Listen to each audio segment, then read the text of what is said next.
नमस्कार, आप देखना शुरू कर चुके हैं द रूरल इंडिया यानी TRI। मैं हूं आशीष कुमार पाल और इस वक्त हम मौजूद हैं चौकियां धाम में।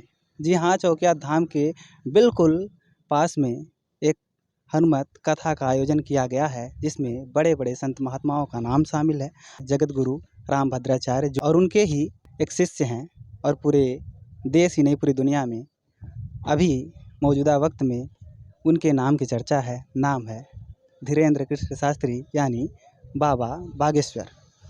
और इतना ही नहीं, पंडोखर सरकार भी यहाँ आ रहे हैं और इसके साथ साथ हनुमानगढ़ी के महंत राजू दास भी आ रहे हैं। भोजपुरी जगत के बड़े स्टार्स यानी रवि किशन और मनोज तिवारी भी इसमें शिरकत करेंगे। इसके साथ ही साथ कन्हैया मित्तल, उनका एक गाना बड़ा वायरल हुआ था कि जो राम को लाए हैं हम उनको लाएंगे। जो यहाँ के आयोजक हैं वो लगातार कार्य का जायज़ा ले रहे हैं। अभी प्रशासन की टीम पहुँची थी, ईओ साहब आए थे। जब इस तरीके के आयोजन कहीं किए जाते हैं तो सारे कार्य को संपन्न कराने का कार्य उनका होता है, तो वो भी आए थे। अभी उन्होंने जायज़ा लिया और जिस तरीके से लगातार यहाँ झमाझम बारिश हुई है जौनपुर में, उसके बाद से पानी भीतर तक भर गया था और पानी आने की वजह से अब जो यहाँ के आयोजक हैं उनको काफ़ी मशक्क़त करना पड़ रहा है। वो राबिस ला कर के इसमें डाल रहे हैं। बड़ी चुनौती है उत्तर प्रदेश जौनपुर के जो प्रशासनिक अधिकारी हैं उनके लिए और प्रशासन के लिए कि किस तरीके से वो यहाँ की जो भीड़ है उसको मैनेज करेंगे और साथ ही साथ आयोजन ठीक तरीके से संपन्न हो सके, इसकी पूरी कोशिश करेंगे। और थोड़ा सा नीचे दिखाइए कि किस तरीके से जो कार्य हो रहा है वो हो रहा है।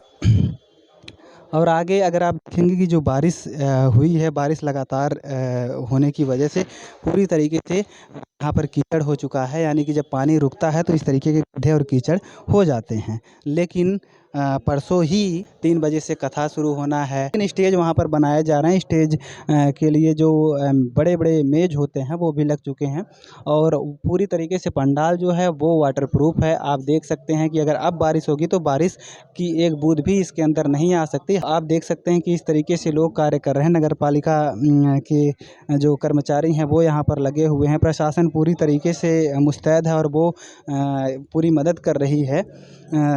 ईओ साहब अभी पवन कुमार जी आए थे, उन्होंने भी इसका निरीक्षण किया और कितना कार्य बाकी है इसका भी जायज़ा लिया, किस तरीके से कार्य होगा इसका भी जायज़ा लिया। तो चलिए हम सीधे आयोजक जी से मिलवाते हैं। गुरुजी, अपना नाम बताइए।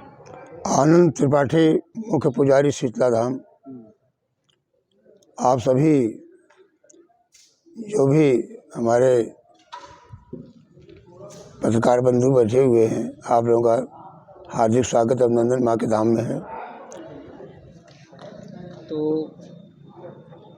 6 से 11 के बीच जी हनुमत कथा का आयोजन किया गया है। जी, ऐसे में कौन कौन से कथावाचक आ रहे हैं? मुख्य कथावाचक पद्म विभूषण रामभद्राचार्य जी और उनके उत्तराधिकारी रामचंद्र दास जी का कथा होगा।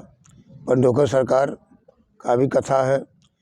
एक एक दिन सब संतों का जो है कथा होगा और धीरेन्द्र शास्त्री जी भी का भी आगमन है। माँ का दर्शन करके चले जाएंगे।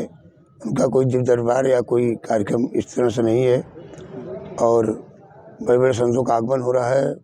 हनुमानगढ़ी के महंत राजू दास और बद्रीनाथ के महंत भी यहाँ पर पधार रहे हैं। कई महामंडलेश्वर भी यहाँ पधार रहे हैं और एक किन्नर समाज के जो महामंडलेश्वर हैं कनकेश्वरी देवी और विजय लक्ष्मी त्रिपाठी ऑल इंडिया से भी यहाँ आ रही हैं और सभी संतों का जमावड़ा यहाँ भारी संख्या में होगा।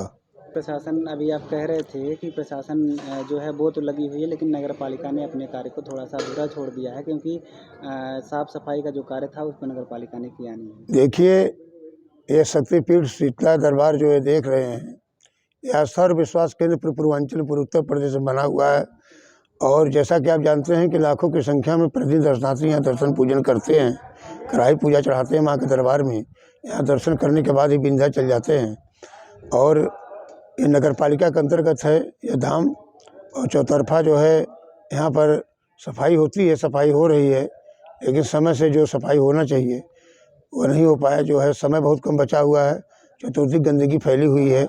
अगल बगल जो बड़े बड़े अधिकारी आएंगे, डीजीपी का प्रोग्राम है, और उत्तर प्रदेश के मुख्यमंत्री, ये उप मुख्यमंत्री जो है केशव प्रसाद मौर्य और ब्रजेश पाठक का भी आगमन हो सकता है।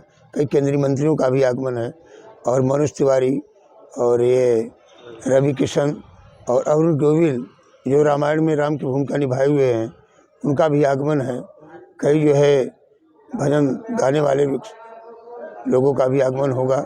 इसी को देखते हुए ये इतना विशेष कार्यक्रम चलाया जा रहा है कि जल्दी जल्दी कार्य पूर्ण हो, इससे कथा जो है समय से हो।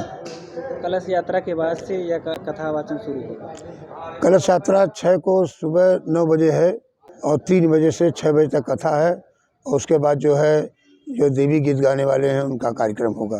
अच्छा। प्रतिदिन एक एक संतों का कार्यक्रम होता रहेगा और यहाँ पर कथा होता रहा। हनुमानगढ़ी के भी महंत के साथ ये इलाहाबाद के लेटे हुए हनुमान जी के भी महंत आ रहे हैं। कई महंतों का इनका अभी पूरा क्लियर नहीं है। सभी भारत के कोने कोने के सभी संतों को जो है निमंत्रण दिया गया है। अब बहुत से ज़्यादा भारी संख्या में संत यहाँ आ सकते हैं, समागम होगा संतों का। पिछले 2 दिनों से जिस तरीके से भारी बारिश हुई है, क्या उसने कार्यक्रम में खलल डाला है? जी, किस तरीके की चुनौतियों का सामना आप लोग कर रहे हैं? जैसा कि आप देख रहे हैं, कैमरा के माध्यम से दिखा रहे हैं, यह पंडाल लगा हुआ है। बनारस के जो है सजाने वाले और बनाने वाले यहाँ आए हुए हैं। ये पंडाल में थोड़ा पानी भरा हुआ है, इसको जो है कि राबिश डाल करके सुखाने का प्रयास किया जा रहा है और बरसात होने से थोड़ा बहुत दिक्कत सामना करना पड़ रहा है।